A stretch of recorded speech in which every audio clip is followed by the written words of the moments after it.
Dr. Sophia Carter stood at the operating room door, her hands trembling. Chief of Surgery Dr. Patterson looked at her with a dismissive glance, as if she were just a young intern. "This case is too difficult for you," he said, accompanied by the smiles of the other male surgeons. Sophia listened quietly, just as she had for the past 3 years. Then ambulance sirens were heard, multiple accident, 15 critically injured were coming. As Sophia began putting on her gloves, no one knew that she had performed 20 surgeries a day at the field hospital in Kandahar for 2 years, removing bomb fragments. Welcome to Stories of Honor. Before we begin this powerful story of hidden expertise, overcoming judgment, and medical heroism, tell me in the comments which city you're watching from today, and if you believe stories like this need to be told, hit that subscribe button and help us keep these stories alive. Under the fluorescent lights of Chicago Memorial Hospital, the corridors were quiet in the early morning hours. It was only 6:30 a.m., but Dr. Sophia Carter had already taken her place in the prep room. 31 years old, medium height and slender build, Sophia looked like a typical academic with her thick-framed glasses and brown hair pulled back in a bun. Her hands trembled slightly, a condition that had persisted for the past 3 years. As Sophia washed her hands, she looked at herself in the mirror. The dark circles under her eyes were traces of nightmares that prevented sleep at night. Every night she had the same dream. In the field hospital in Kandahar, immediately after a bomb attack, she was struggling alone in an operating room filled with bloodied wounded soldiers. As explosions approached, her hands began to tremble. But she hadn't stopped, couldn't stop. That night she had saved 12 lives. She was trying to forget the sounds of the battlefield, the noise of explosions, the screams of wounded soldiers. But most of all, she was trying to forget that last day. The terrible day when the Taliban attack reached the hospital gates, when all surrounding buildings were destroyed, when she herself remained under rubble for hours. "Carter!" The voice of Chief of Surgery Dr. Richard Patterson echoed in the corridor. "I'm waiting for you in the meeting room." Sophia took a deep breath and walked toward the meeting room.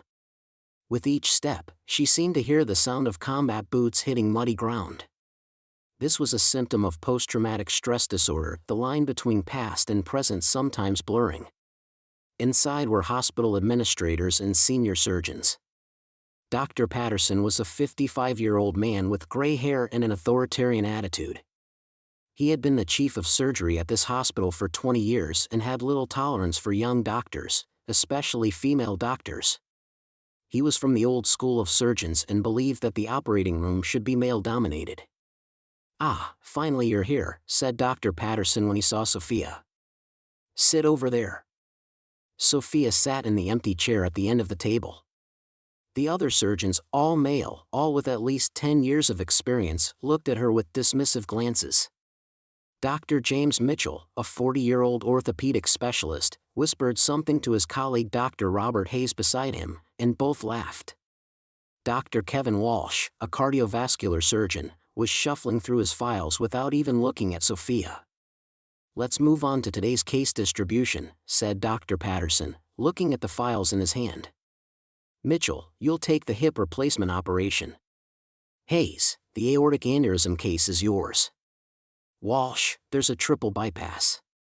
All the difficult cases were given to male surgeons. Sophia was aware of this but didn't speak up. "Carter," said Dr. Patterson when it was Sophia's turn. "You'll perform 3 appendectomies today. Simple cases. Also, there's a gallbladder operation this afternoon, but you'll do it with Mitchell. As an observer." Sophia nodded quietly. It had been the same for the past 6 months. Simple cases, routine operations, jobs with no challenge. It was as if they doubted her abilities.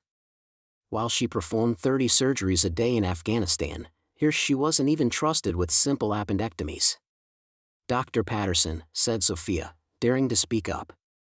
"Maybe I could also handle more complex cases." "Carter," Dr. Patterson interrupted her, his voice echoing in the room.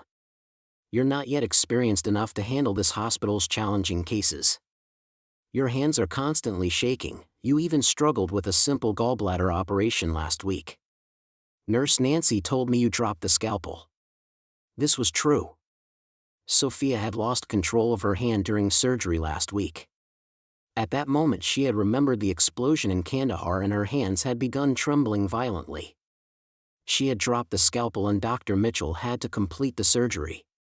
Dr. Mitchell intervened. "Sophia, there's no point in rushing here. You'll learn step by step. Maybe you could gain experience in pediatric surgery first. Children are more simple cases." "But Sophia began, then stopped. She wanted to tell them about her experiences in Afghanistan. How she put together fragmented bodies after bomb attacks, how she closed bullet wounds, how she saved soldiers with only a 5% chance of survival. But the words got stuck in her throat. In Afghanistan, no one had questioned her gender. There, the only thing that mattered was saving lives. When bombs exploded, when bullets came, when wounded soldiers lay on stretchers, no one said, "You're a woman, you can't do this job." There, she was just a doctor. The best doctor. "Okay," she said simply. "I understand." As the meeting dispersed, Dr. Patterson approached Sophia. "Carter, is there something troubling you? You seem even more tense lately. Maybe you need psychological support." Sophia shook her head. "Everything's fine, doctor." "Good. Because there's no room for error in this hospital. If you think you can't handle this job, maybe you should consider working in another department. Internal medicine, for example, or family practice." "I can handle it," said Sophia determinedly. "No problem." Dr. Patterson gave her a skeptical look but said nothing. As Sophia followed behind him, she overheard Dr. Mitchell talking to Dr. Hayes. "Patterson's right. Carter looks too fragile. Is she suitable for this job? She might have post-war stress disorder. I don't know. Her hands are constantly shaking. She dropped the scalpel last week. She's creating risk for patients. Maybe transferring her to internal medicine would be better. Or she should have a psychiatric consultation. Female surgeons are less resilient anyway. They can't cope with stressful situations." Sophia stopped. She wanted to confront them, tell them the truth. But instead, she continued walking toward the operating room.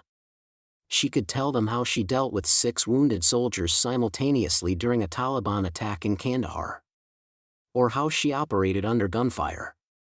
But no one would believe it. The first surgery started at 9 a.m. A 23-year-old male patient with acute appendicitis. As Sophia washed her hands, operating room nurse Nancy gave her a skeptical look. Nancy was 50 years old with 30 years of operating room experience but was prejudiced against female surgeons. "Dr. Carter, are you sure? This case looks a bit complicated. The patient is obese and has had previous surgery. There might be adhesions." "I'm sure," said Sophia. "We can begin." During the surgery, Sophia's hands were trembling, but she was hiding it as much as possible. Her way of holding the scalpel, her suturing technique, everything was perfect. But the trembling was uncontrollable. Every time she moved, she remembered that last day in Kandahar. "Is everything all right, doctor?" asked Nurse Nancy with a worried tone. "Yes, we're continuing." But in Sophia's mind, there was another operating room. Canvas walls, the noise of generators, distant cannon sounds. That day 6 wounded soldiers had come at once. The most serious was 20-year-old Danny Rodriguez. Metal fragment in his chest, bullet wound in his abdomen, fractures in his left leg. 10% chance of survival. Sophia had operated for 8 hours straight that day without stopping. She had saved Danny. She had saved 5 out of 6 soldiers. But she had lost one. 19-year-old Marcus Thompson. As he took his last breath, he had said his mother's name. "Dr. Carter."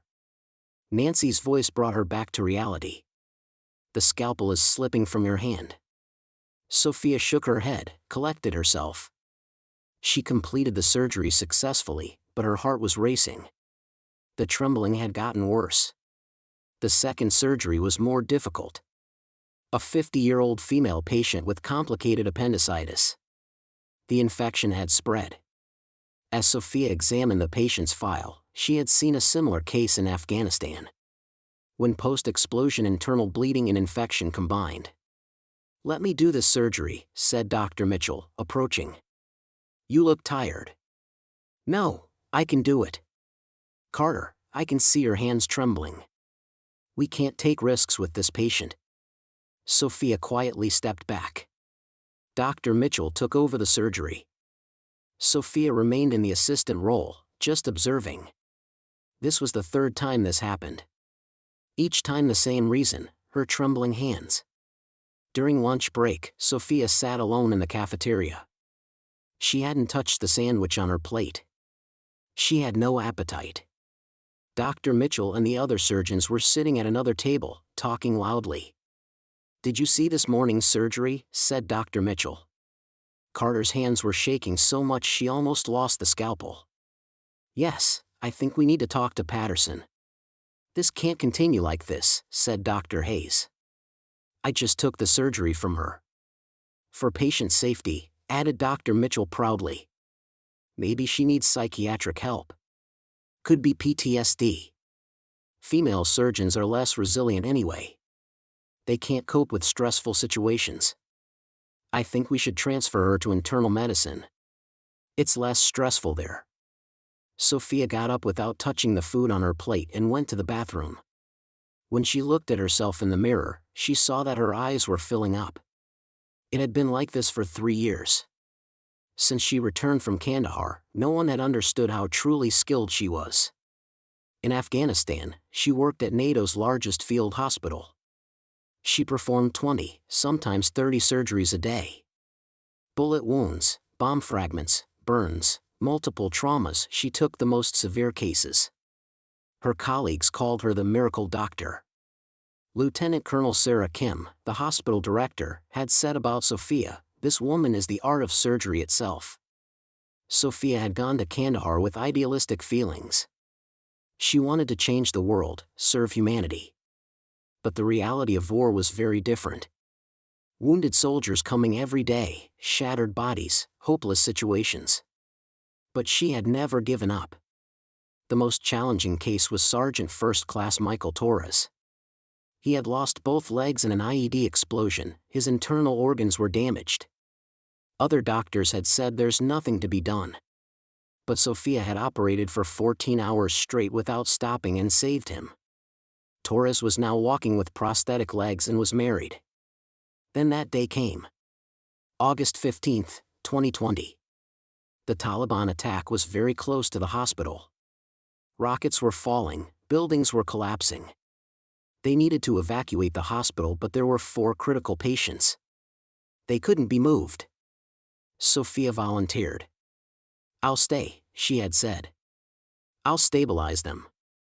That night she performed 4 surgeries alone, between explosions. The generator went out, she worked with a flashlight. The water was cut off, she cleaned the surgical area with cologne. The ceiling cracked, she continued with help from mortars. She saved all 4 patients. But when the building began to collapse, she was trapped under the rubble. When she was rescued 3 hours later, her left hand was crushed. There was nerve damage. Doctors had said your hands will never be the same again. But Sophia hadn't given up. Physical therapy, exercises, painful months. Her hands now trembled, but she could still operate. Only no one trusted her. As Sophia left the bathroom, she felt her phone vibrating. The hospital emergency room was calling. "Dr. Carter? We have an emergency. There's been a major traffic accident, multiple casualties are coming." Sophia's heart raced. "How many casualties?" 15 people. Most in critical condition. "Dr. Patterson is calling all surgeons. Come immediately." "I'm coming right away." Sophia ran to the emergency room. The hospital corridors had turned into chaos. Nurses, doctors, technicians were quickly preparing. Dr. Patterson stood at the command center, distributing cases. Just like those days in Kandahar. Carter, shouted Dr. Patterson. Are you here too? Yes, doctor. How can I help? Dr. Patterson hesitated. You could maybe inform the patient's families. Or help in the blood bank. No, said Sophia determinedly. I'm a surgeon. I want to operate. Carter, these are very serious cases. You're not ready yet. Your hands tremble, it gets worse under stress. At that moment, the first ambulance arrived at the emergency room. Paramedics were bringing a patient in critical condition on a stretcher. He was covered in blood, his vital signs were very poor. 24-year-old male, the paramedic was shouting. Multiple organ injuries, severe blood loss. Pulse 120, BP 80/50ths. Dr. Mitchell looked at the patient. This is very severe. I'll take it. But as soon as Sophia saw the patient, she froze. The shape of the wound on his chest, the type of blood loss, the patient's age, she had seen this before. In Afghanistan, hundreds of times. This looked very much like Danny Rodriguez. I'll take him, said Sophia. What? Dr. Patterson was surprised. Carter, no. I'll take him, said Sophia in a more determined voice. Her hands were still trembling, but there was a different light in her eyes.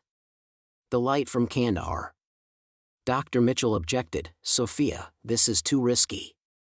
I'm more experienced. I'll take him, repeated Sophia, this time her tone carrying indisputable determination. As they took the patient to the operating room, Sophia's mind switched to autopilot mode. Just like in Kandahar. Blood loss, organ damage, vital functions, she was evaluating everything within seconds. These were triage protocols she had learned on the battlefield. Nurse Nancy was looking anxiously in the operating room. Dr. Carter, are you sure? This patient is very critical.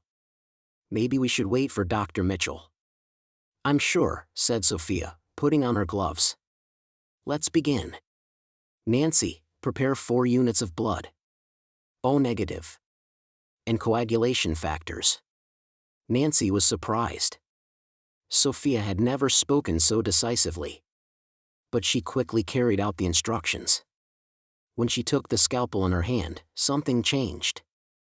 Her hands were still trembling, but when she started moving, the trembling didn't matter. Muscle memory kicked in. She remembered those nights in Kandahar. She remembered Danny Rodriguez. The first incision was perfect. When she opened the abdomen, she saw the extent of the damage. Spleen injury, liver laceration, small bowel perforation. Critical situation. But Sophia didn't panic. There's bleeding from the spleen, she said in a calm voice. I'll do tamponade with 4-0 proline. Nancy was watching in amazement. This was a side of Sophia she had never seen. Doctor, where did you learn this technique? Sophia didn't answer. She was too concentrated.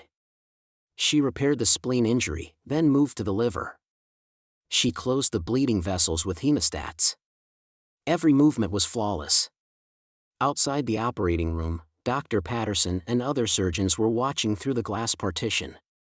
This isn't possible, said Dr. Mitchell. How can Carter perform such a surgery?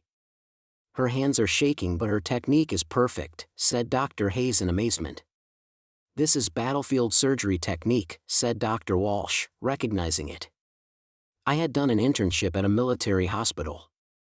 I recognize these movements. Dr. Patterson was watching quietly. Sophia's surgical technique really did seem familiar. But how did she know it? Sophia's resume showed no military experience. 2 hours later, Sophia completed the surgery. The patient was taken to intensive care in stable condition. His vital signs had returned to normal. Blood loss had been stopped. He would survive. As Sophia removed her gloves, the operating room door opened. Dr. Patterson entered, followed by the other surgeons. Carter, he said in a slow voice. How did you perform this surgery? Sophia hesitated. There was nothing left to hide now. I learned it in Afghanistan, doctor. In Afghanistan? Yes. I worked at a NATO field hospital for 2 years. I performed 20 to 30 surgeries a day. I specialized in multiple trauma cases. Dr. Patterson was shocked. Were you a military doctor? I was a civilian surgeon, but I worked at a military hospital. I took the most severe cases. Under the Volunteer Surge Capacity Program.